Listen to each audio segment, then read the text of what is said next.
नमस्कार मित्रों, मैं बीरेन बिष्ट अपने चैनल में आपका स्वागत करता हूं। आज हमारे बीच में एक प्रतिभावान हमारी जो ग्रामीण क्षेत्र से निकले हुए हैं और जिन्होंने अभी अभी हमारे विद्यालय में एलटी सामान्य विज्ञान से मैं अपना पद ग्रहण किया है। तो सबसे पहले मैं दीक्षा मैडम आपको बहुत बहुत बधाई देता हूँ। धन्यवाद सर। हमारी शुभकामनाएं आपके साथ हैं। जी सर। तो मैं आपसे ये पूछना चाह रहा था कि सबसे पहले तो आपने सन 2018 में उत्तराखंड बोर्ड से कला वर्ग में बालिका वर्ग से टॉप किया और दूसरा आपको राज्यपाल पुरस्कार भी उस उपलक्ष्य में मिला। तो आपको बहुत बहुत धन्यवाद हमारी ओर से और बधाइयाँ भी।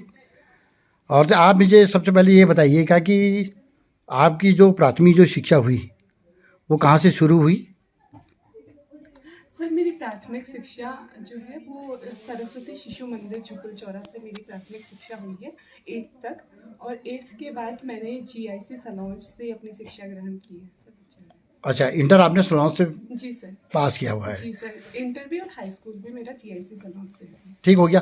इसके बाद आपने जो BA आपका जो ग्रेजुएशन है वो कौन से कॉलेज से किया? सर मैंने ग्रेजुएशन SSC कैंपस अल्मोड़ा से किया है, जो कि कुमाऊं यूनिवर्सिटी के अंदर था। जी सर। और कौन से सन में आपने ग्रेजुएशन पूरी करी? सर ग्रेजुएशन मेरी 2021 में पूरी हुई है।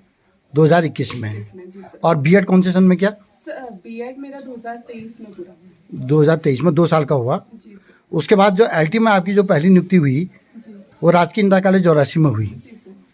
तो ये 84 में जब आपकी जो नियुक्ति हुई तो आपको ये विद्यालय कैसा लगा? मतलब सर बिल्कुल मतलब जिस हिसाब से मैं सोच के आई थी कि अलग अलग प्रकार के विद्यालय मुझे मिल सकते हैं, GIC 84 एक बहुत अच्छी अपॉर्चुनिटी है, क्योंकि यहाँ पर हमारे पास बहुत सारे सब्जेक्ट्स हैं।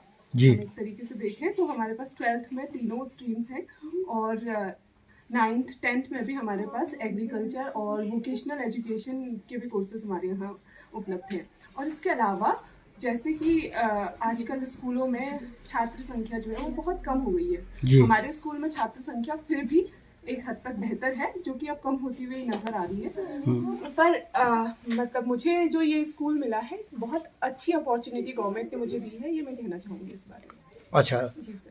मुझे ये बताइएगा कि आपकी माताजी गृहिणी हैं, पिताजी आपके बाहर जॉब करते हैं, तो आपकी परवरिश एक लड़का है ये लड़की देख के हुई या इसमें कोई आपके साथ कोई भेदभाव ना किया गया? सर जैसे जिस पृष्ठभूमि से हम आते हैं वहाँ लड़के और लड़की में एक अंतर तो मतलब नेचुरली हमें देखने को मिलता ही है। जैसे घर में काम को लेकर कहें या फिर एजुकेशन में प्रेफरेंस को लेकर कहें, जैसे मेरा भाई है तो मेरे भाई को अपॉर्चुनिटी मिली कि वो एक कॉन्वेंट स्कूल में पढ़े, और मुझे और मेरी दीदी को हम लोगों ने गवर्नमेंट स्कूल से किया है अपनी एजुकेशन। तो ये चीज़ रहती है और इस चीज़ को हम नॉर्मली एक्सेप्ट कर लेते हैं, क्योंकि हम देखते हैं कि हमारे पेरेंट्स की जो हालत है या फिर जो घर की आर्थिक स्थिति है उसके अनुसार वो अपने रिसोर्सेज को कैसे देना चाहे, ये उनकी मर्जी है एक तरीके से। इस चीज़ को हम वैसे स्वीकार करते हैं। प्लस मैं ये कहना चाहूँगी कि एज गर्ल जी हम लोगों को, जैसे हम पहाड़ों में देखते हैं कि गर्ल्स को अपनी तरफ से बहुत ज़्यादा एफर्ट देना पड़ता है, भले वो अपने घर के कामों में हो या फिर अपनी जो मतलब कृषि संबंधित हेल्प करनी है जो अपने पेरेंट्स को वो हो। और इसके अलावा मतलब गर्ल्स जो है पहाड़ों में काफ़ी मेहनत करती है। एज अ गर्ल मेरा ये एक्सपीरियंस रहा कि मुझे मौके मिले, मतलब पेरेंट्स ने काफ़ी सपोर्ट भी किया, और कुछ हद तक लिमिटेशंस जो है वो रखी गई मेरे ऊपर भी, जैसे हर मतलब पहाड़ों में बच्चों के ऊपर रखी जाती है नॉर्मली। तो ये सारी चीज़ें सर मेरे साथ भी रही।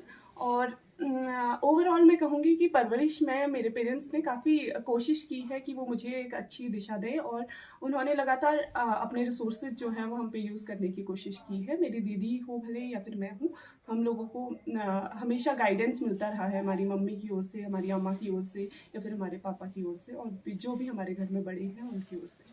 अच्छा, मुझे ये बताइए कि आप अभी 3 पीढ़ियाँ देख रहे हैं, आपकी दादी जी भी हैं और माताजी पिताजी का तो सानिध्य आपके साथ है ही, जी सर। और आपकी बहन अभी ग्रामीण ग्राम विकास अधिकारी हैं जी सर। हॉलबाग में। जी तो दादी का भी परवरिश आपने देखी, तो दादी क्या आपका मतलब शिक्षा के प्रति पहले और आज के उसमें क्या अंतर लगता है आपको? जी सर, स्टार्टिंग में ऐसे रहता था सर कि पढ़ाई को जो है एक नॉर्मल चीज़ समझी जाती थी, मतलब कि बच्चे पढ़ें तो अच्छी चीज़ है। लेकिन बाद में जैसे मेरी मम्मी है, मम्मी का स्पेशल फोकस रहा है कि बच्चे अच्छे से पढ़ाई करें। जी। तो मम्मी जो है बचपन से हमें मतलब एक तरीके से एक्स्ट्रा एफर्ट देती थी हमारी पढ़ाई में। वो अपने घर के काम के अलावा हमारी पढ़ाई पर पूरा फोकस करती थी, और मेरे लिए ऐसा रहा कि मेरी दीदी ने भी मुझे काफ़ी पढ़ाया है। तो मेरी दीदी का भी इसमें काफ़ी योगदान रहा है एक तरीके से पढ़ाने में और गाइडेंस देने में कि तुम्हें किस ओर जाना चाहिए।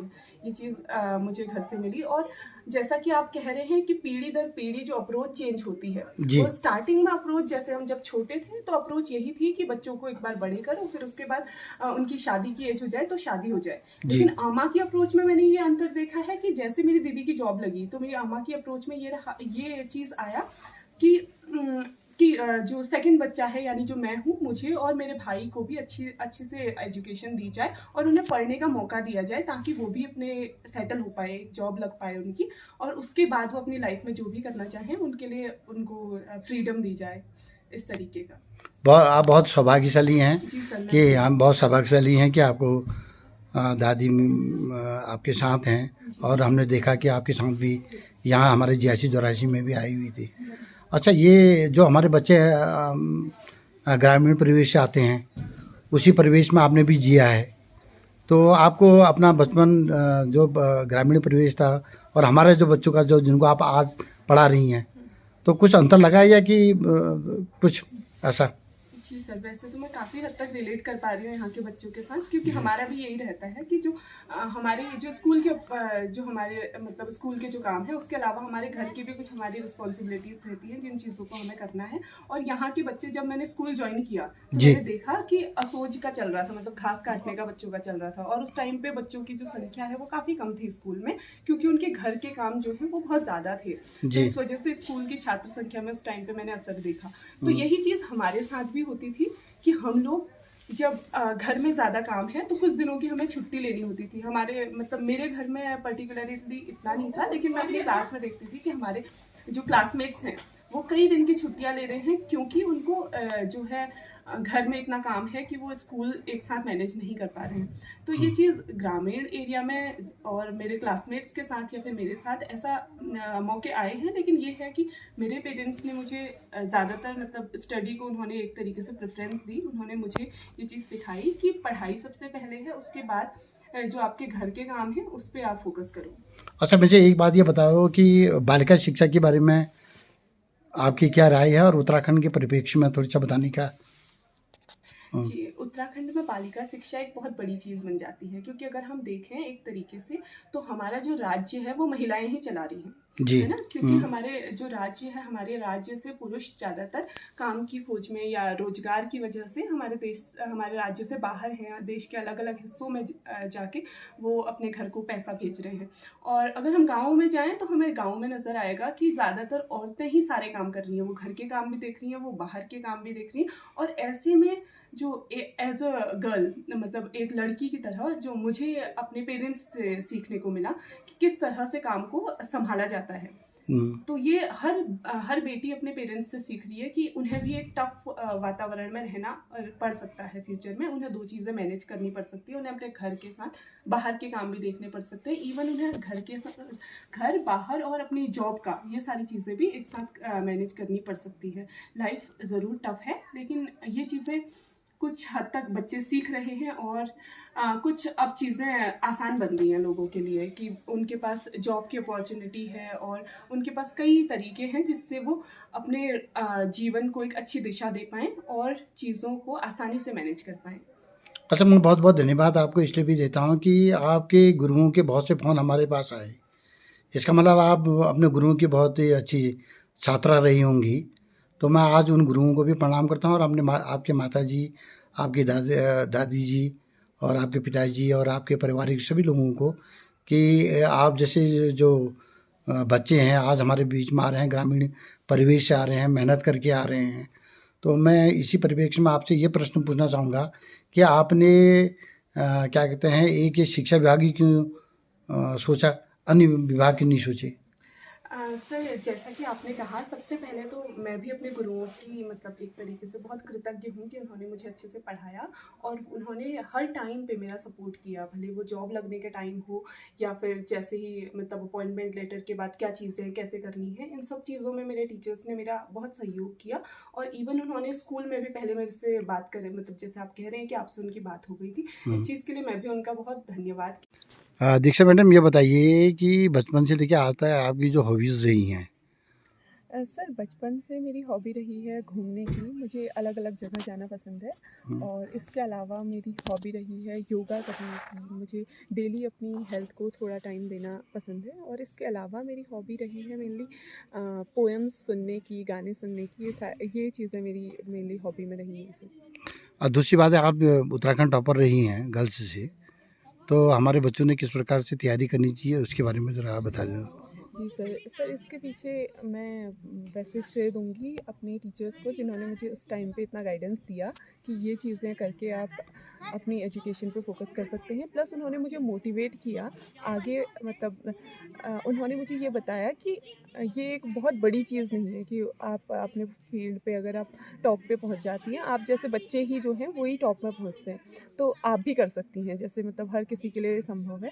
तो उन्होंने जब ये विश्वास दिलाया तो मुझ पे एक हिम्मत आई कि मैं इस डायरेक्शन में मेहनत कर सकती हूँ। और यही मैं अपने बच्चों से भी कहना चाहूँगी कि यहाँ बैठा हुआ कोई भी बच्चा अपने को किसी भी स्तर पे कमतर न समझे, क्योंकि हम सबके पास बराबर क्षमताएं हैं। हम सब अपनी क्षमताओं का, अगर हमारे पास अब आज कुछ कम भी क्षमताएं हैं, तो हम विकास कर सकते हैं उस सीमा तक जहाँ तक हम जाना चाहें।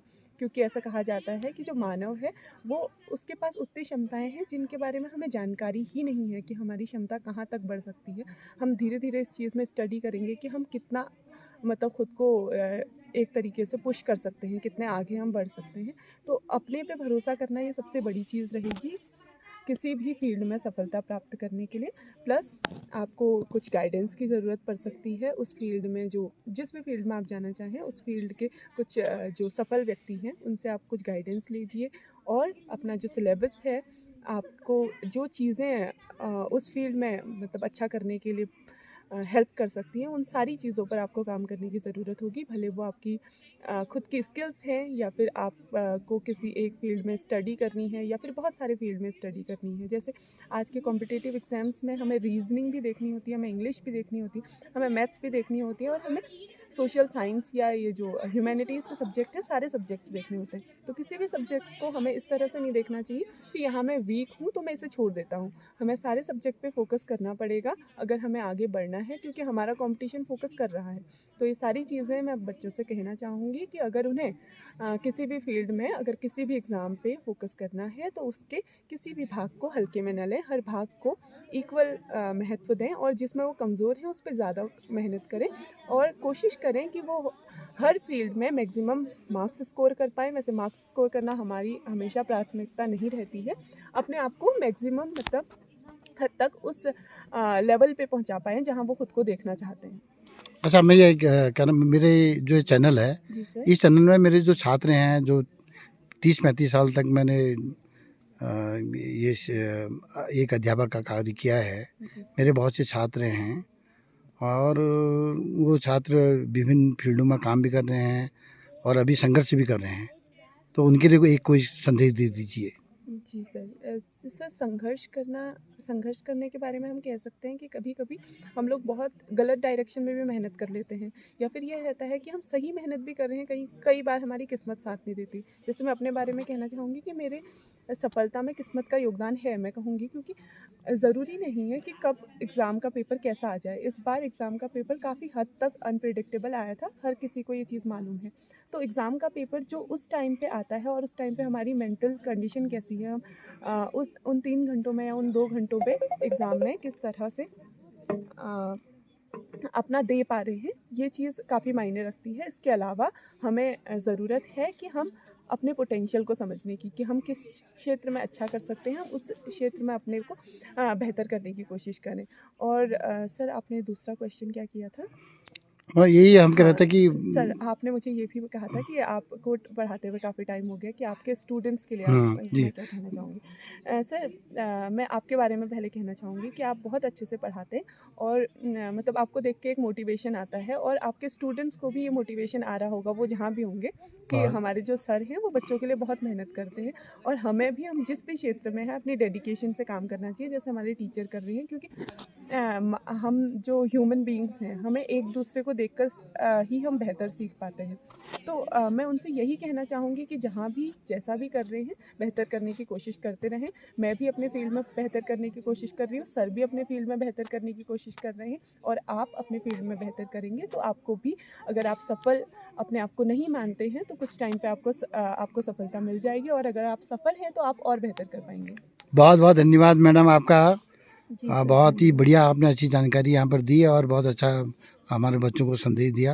मैं जी पुनः सर, आपका बहुत बहुत धन्यवाद अदा करता हूँ। तो इन्हीं शुभकामनाओं के साथ आपका उज्जवल भविष्य की मैं कामना करता हूँ, स्वस्थ और दीर्घायु की। तो बहुत बहुत जी धन्यवाद। सर, धन्यवाद।